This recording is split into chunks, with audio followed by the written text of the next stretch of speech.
Welcome in, everyone. It's great to have you with us for today's deep dive. I want to start things off today by asking you a question. Oh, I love starting with a question. Right. And I want you to really think about it. Be honest here.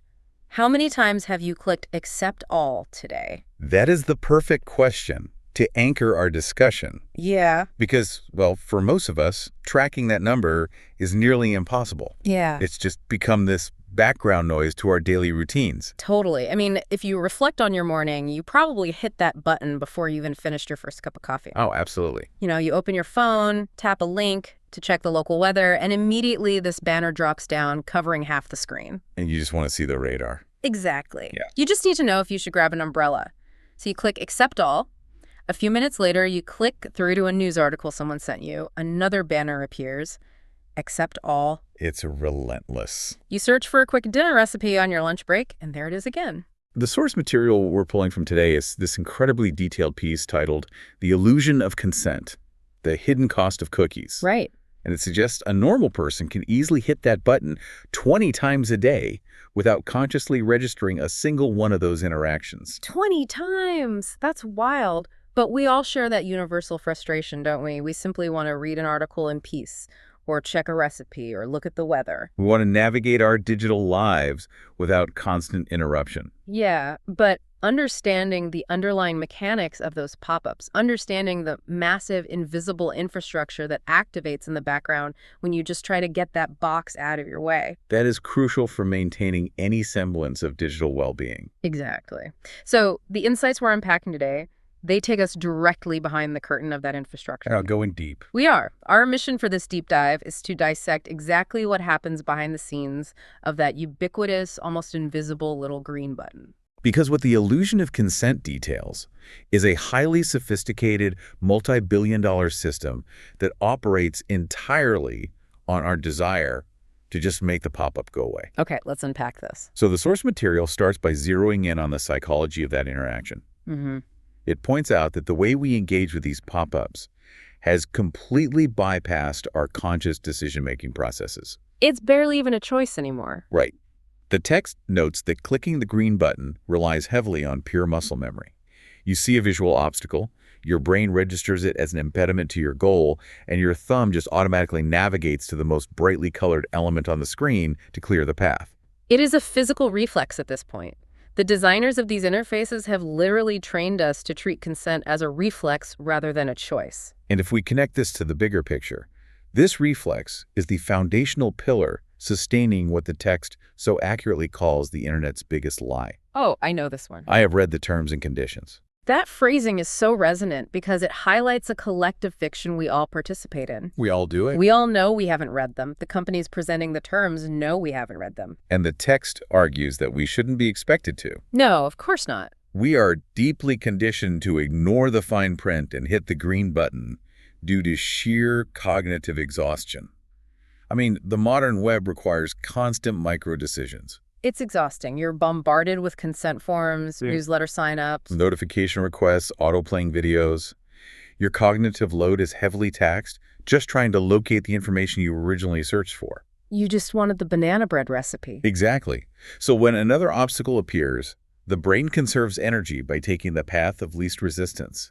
It chooses the brightly colored button that makes the immediate annoyance disappear. The path of least resistance. Your thumb hits the glass, the banner vanishes, and you experience this momentary sense of relief because you can finally scroll through your article. But the illusion of consent meticulously outlines how that relief is a manufactured illusion. Yeah. The moment the banner disappears, the real transaction is just beginning. Which brings us to a specific data point from the source that it underscores the sheer scale of what we are agreeing to. You're talking about the audit of this standard publisher consent form. Yes.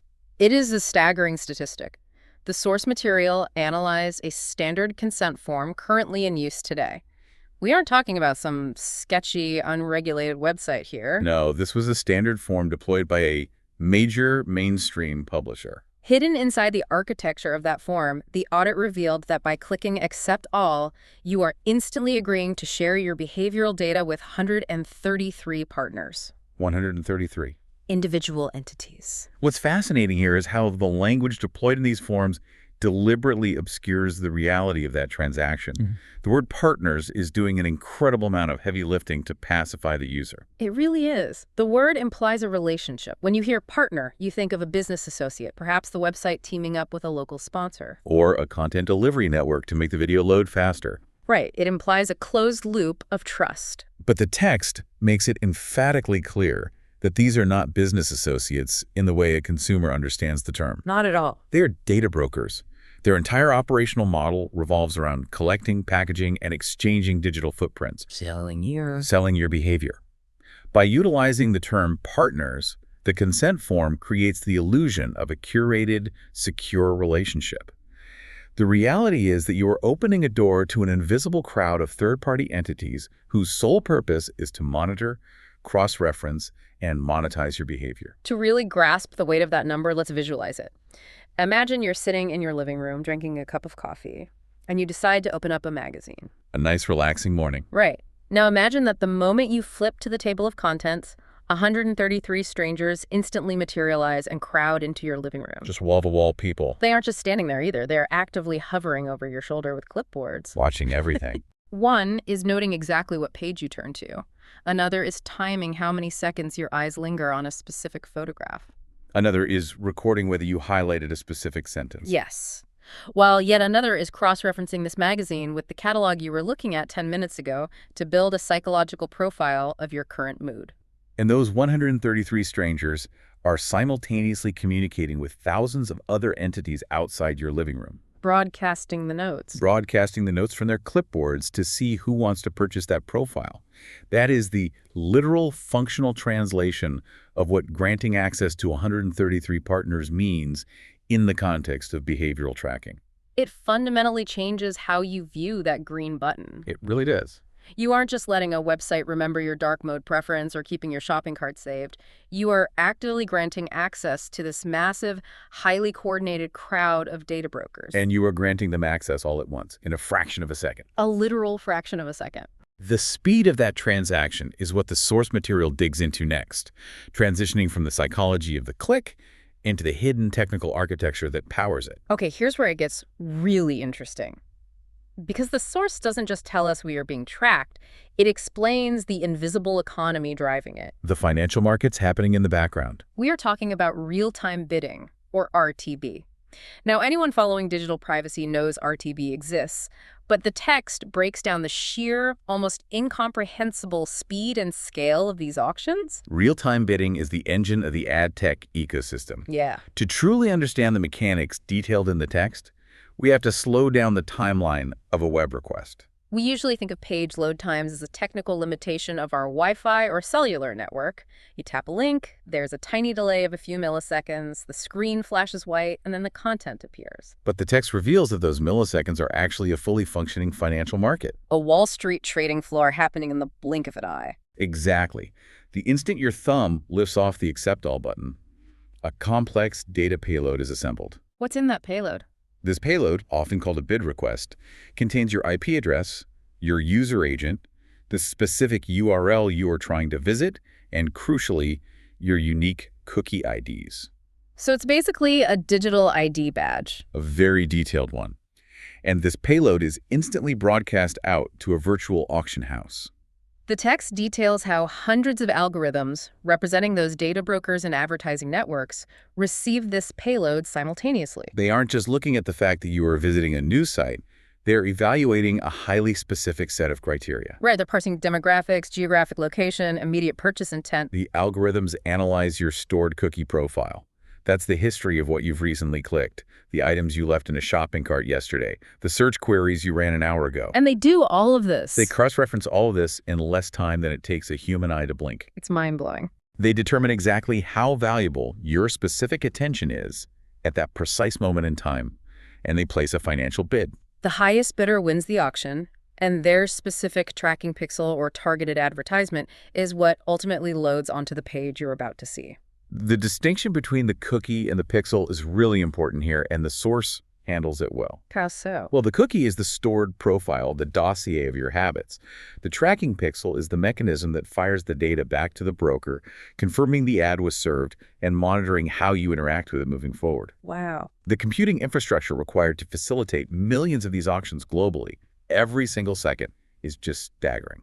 It is a massive allocation of technological resources purely dedicated to auctioning off human attentions. That's all it is. While you're sitting there, perhaps slightly annoyed that an article on banana bread is taking a half-second too long to load, your attention has been quantified, evaluated, and sold to the highest bidder based on a complex web of your previous behaviors. And this massive financial apparatus all stems from that single muscle memory click on the green button. This raises an important question regarding the regulatory environment, because logically, nobody is actively reading the terms and conditions and knowingly consenting to a millisecond financial auction of their behavioral profile. Right. If you ask people on the street, they'd say, absolutely not. The text highlights how these companies navigate the legal frameworks designed to prevent exactly this kind of invisible data harvesting. The source dedicates a significant portion to the specific, deceptive language used to circumvent privacy laws like the GDPR. Yes, there is a specific phrase buried deep in the architecture of these pop-ups: legitimate interest. The evolution of the phrase legitimate interest is one of the more cynical developments in AdTech. It sounds incredibly official. It does. It carries the weight of legal authority, almost as if a regulatory body has audited the website and declared that their tracking methods are officially sanctioned and strictly necessary for the functioning of the internet. We have a legitimate interest in processing your data. The source details the history of that phrase. Originally, provisions for legitimate interest in privacy frameworks were intended for critical functions. Like what? Things like fraud prevention, ensuring network security, or basic functional operations where asking for explicit consent every single time would break the utility of the service. But the publishers and data brokers have stretched that legal definition far beyond its original intent. Way beyond. They have essentially built a loophole where they argue that maximizing their targeted advertising revenue constitutes a legitimate need to bypass your right to privacy. If we strip away the corporate jargon, the text translates legitimate interest into its functional reality. Which is? It essentially means our business model requires tracking your behavior across the internet to generate revenue, so we are going to do it regardless of your explicit consent. That is bold. It is the foundational justification that keeps the 133 partner operation and the real-time bidding auctions running smoothly. And the text translates the second half of that reality as well, unless you are willing to navigate through 12 separate menus to stop us. Which brings us to the concept of design friction. This section of the source is particularly illuminating because it moves from the hidden back-end technology to the visible user interface. It dissects the deliberate exhaustion tactics built into the pop-ups. It's punishment by design. Exactly. If you decide you don't want your IP address broadcast to an auction house, if you actually try to assert your privacy rights, the system punishes you for it. The audit found that users are often forced to navigate through 12 different menus to fully opt out. The design of those 12 menus relies on what the industry calls dark patterns. The dark patterns. These are user interfaces meticulously crafted to trick, confuse, or exhaust users into making choices that benefit the company rather than the individual. The source breaks down the specific cognitive tricks used in these dark patterns. You click Manage Preferences, and suddenly you are staring at a massive, poorly formatted list of those 133 data brokers. And every single one has a toggle switch next to it. The visual language of those toggles is intentionally subverted. We are trained to understand that a green toggle means on or active, while a gray toggle means off. But in these preference centers, the designers will often frame the question as object to legitimate interest. Which is just, what does that even mean? Right. Now, the user has to pause and parse a double negative. Does leaving the toggle gray mean I am rejecting their tracking? Or does it mean I am rejecting my own objection to their tracking? It is a deliberate maze. You have to untick dozens of boxes, scroll through endless paragraphs of dense legal text, click a button that says, confirm my choices. Which is often designed to look like a secondary, less important link. Yes, and then sometimes confirm them again on a subsequent screen. The contrast is jarring. Accepting the tracking takes a fraction of a second and a single tap on a bright, inviting button. Rejecting the tracking requires the focus and patience of diffusing a bomb just to read a weather report. The architects of these consent forms are weaponizing cognitive load. They know you are likely in a hurry. They know you just want the recipe. They make the process of protecting your data so tedious, so legally dense, and so confusing that the average user eventually experiences decision fatigue and gives up. You abandon the effort and just hit the green button to make the pain stop.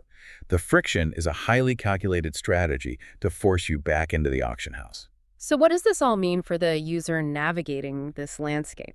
We've analyzed the reliance on muscle memory, the collective fiction of reading the terms, the reality of the 133 data brokers, the millisecond financial markets of RTB, and the dark patterns of legitimate interest and intentional friction. It presents a very challenging environment. It does, but the source material provides a highly actionable conclusion. It does. The ultimate takeaway from the text requires a conscious shift in our daily digital habits. The instruction is explicit. Stop clicking the green button. It sounds incredibly simple, but implementing it requires overriding years of psychological conditioning. The source advises you to take the 3 seconds. When that banner drops down over your screen, do not let the reflex win. Stop the automatic motion of your thumb. Scan the banner for the button that says Manage Options or Customize Choices. It will almost certainly be smaller. Oh, without a doubt. It will likely be grayed out or formatted as plain text rather than a button. It is designed to blend into the background so you ignore it. But click it anyway. Embrace the concept of being a difficult user. In the eyes of the AdTech industry, a difficult user is simply someone who advocates for their own digital boundaries. The text makes a compelling argument that your privacy is absolutely worth the friction. Yes, navigating through confusing toggles and deciphering whether you need to object to legitimate interest is deeply annoying. It is a terrible user experience. But recognizing that annoyance as a deliberate tactic helps you push through it. It is a remarkably small price to pay to close the door on an invisible crowd of data brokers and manually remove yourself from the real-time bidding blocks. Taking those 3 seconds shifts the dynamic. It transforms an act of passive submission into an act of active control over your digital footprint. But before we conclude our analysis of this material, there is a broader implication we should consider. I know you always like to leave us with a lingering thought that builds on the research. We have spent this time thoroughly breaking down the mechanics of the auction, how your attention is evaluated, packaged, and sold to the highest bidder in mere milliseconds based on your behavioral data. But I want you to consider the immediate aftermath of that transaction. Okay. If your attention is being successfully auctioned off at that incomprehensible speed based on highly specific psychological and behavioral markers, what exactly is the winning bidder managing to do with that specific attention in the moments right after they win? That is a profound question to leave us with. What is the immediate tangible result of the gavel dropping in that millisecond market? It's something to think about. We've definitely unpacked a massive amount of hidden infrastructure today. Thank you so much for joining us for this deep dive. We hope that the next time a pop-up appears on your screen, you take a breath, fight the conditioning, and remember the auction house. Until next time.